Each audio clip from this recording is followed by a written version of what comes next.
અન્ય એક મહત્વપૂર્ણ સમાચાર સામે આવી રહ્યા છે તેની પર નજર કરીએ તો ભારત પાકિસ્તાન વચ્ચે તણાવને કારણે આઈપીએલના કાર્યક્રમમાં પણ ફેરફાર કરવામાં આવ્યા હોવાના સમાચાર સામે આવી રહ્યા છે। મુંબઈ પંજાબ વચ્ચે ધર્મશાલામાં રમાનાર મુકાબલો અમદાવાદમાં શિફ્ટ થઈ શકે છે। 11 મેના દિવસે ધર્મશાલામાં જે મુકાબલો હતો તે થવાનો હતો તેમાં હવે ફેરફાર કરવામાં આવ્યા છે। ધર્મશાલામાં રમાનાર મુકાબલો મુંબઈ શિફ્ટ થાય તેવી અટકળો પણ ચાલી હતી। હવે રવિવારનો મુકાબલો ધર્મશાલાને બદલે અમદાવાદમાં રમાઈ શકે છે તેવી ચર્ચાઓ અત્યારે હાલ જોવા મળી રહી છે। આ અંગે જો કે સત્તાવાર જાહેરાત હજુ સુધી થઈ નથી। આ અંગે સત્તાવાર જાહેરાત જે છે તે સાંજ સુધીમાં થાય તેવી શક્યતાઓ જોવા મળી રહી છે। તો ભારત પાકિસ્તાન વચ્ચે તણાવ અને તણાવના કારણે આઈપીએલના કાર્યક્રમમાં પણ ફેરફાર થઈ શકે છે। તો આજ અંગે વધુ વિગત મેળવી લઈએ। સંવાદદાતા પ્રવીણ અમારી સાથે ન્યૂઝરૂમથી જોડાઈ ગયા છે। પ્રવીણ, ભારત પાકિસ્તાન વચ્ચે તણાવ અને આઈપીએલના કાર્યક્રમમાં પણ ફેરફાર થાય તેવી શક્યતા શું અપડેટ મળી રહી છે?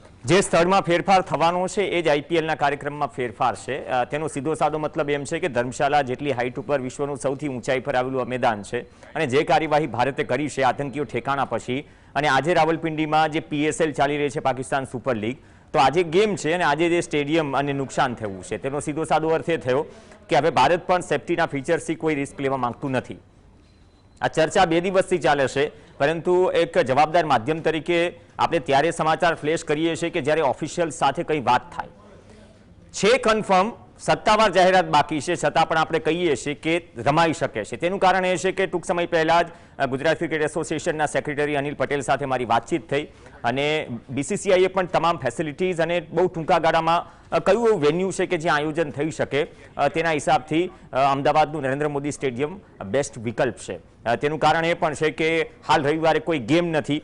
ચેન્નઈ અને ગુજરાત ટાઇટન્સની ગેમ આવતા રવિવારે છે, એ પહેલાં એક ગેમ રહેવાની છે। તો કેમેરામેનથી લઈને પ્રોડ્યુસર્સથી લઈને આ બધી જ વસ્તુઓ છે પ્રક્રિયામાં વાર લાગતી હોય છે। મુંબઈની જે વાતો ચાલી હતી એ મુંબઈની વાતો વચ્ચે ત્યાં લોજિસ્ટિકનો અને ઘણા બધા ઇસ્યુ છે, તો અંતે અમદાવાદમાં રમાશે। ઓલમોસ્ટ કન્ફર્મ છે, કદાચ સાંજ સુધીમાં મેલ આવશે, તે બાદ કદાચ ઓફિશિયલ પ્રેસ નોટ જીસીએ તરફથી પણ જાહેર થશે અને બીસીસીઆઈ તરફથી પણ જાહેર થશે। તો ધર્મશાલામાં જે મુંબઈ અને પંજાબ આ બંને વચ્ચેની જે ગેમ હતી, કેમ કે દિલ્હી સામેની ગેમ અત્યારે યથાસ્થિતિમાં છે, સવાલ ટ્રાવેલિંગનો છે ધ્વની, કેમ કે આ નિર્ણય ક્યારે લેવાયો જ્યારે આટલી હાઈટ પર આપણે જાણીએ છીએ કે પ્લેયર્સ એરોપ્લેનમાં ટ્રાવેલ કરતા હોય છે અને જ્યારે સરહદી રાજ્યો છે અથવા તો જ્યાં રિસ્ક વધારે છે ત્યાં આવી પરિસ્થિતિઓ ન બને તો સેફટી ફીચર્સના ભાગરૂપે આઈપીએલ કેરી ઓન છે। માત્ર વેન્યુ બદલાશે અને આવું ભૂતકાળમાં પણ થયું છે, સુરક્ષાના હિસાબથી નહીં પરંતુ બીજા કારણોસર પણ થયું છે।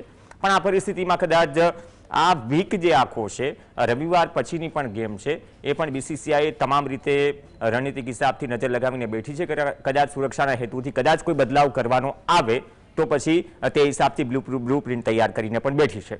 પણ કદાચ વિધિન ધ અવર્સ એક પ્રેસ રિલીઝ જાહેર થશે અને કદાચ એમાં કહેવામાં આવે કે મુંબઈ અને પંજાબની જે રવિવારની ગેમ છે 11 મેની એ અમદાવાદમાં રમાય તો નવાય નહીં। આભાર પ્રવીણ સમગ્ર માહિતી આપવા બદલ। તો ભારત પાકિસ્તાન વચ્ચે તણાવના કારણે આઈપીએલના કાર્યક્રમમાં ફેરફાર થઈ શકે છે। મુંબઈ પંજાબ વચ્ચે ધર્મશાલામાં રમાનારો મુકાબલો અમદાવાદમાં શિફ્ટ થઈ શકે છે। જે રીતે સંવાદદાતા પ્રવીણે જણાવ્યું, લગભગ આ નિશ્ચિત છે, પરંતુ સત્તાવાર જાહેરાત છે તે થવાની હજુ પણ બાકી છે।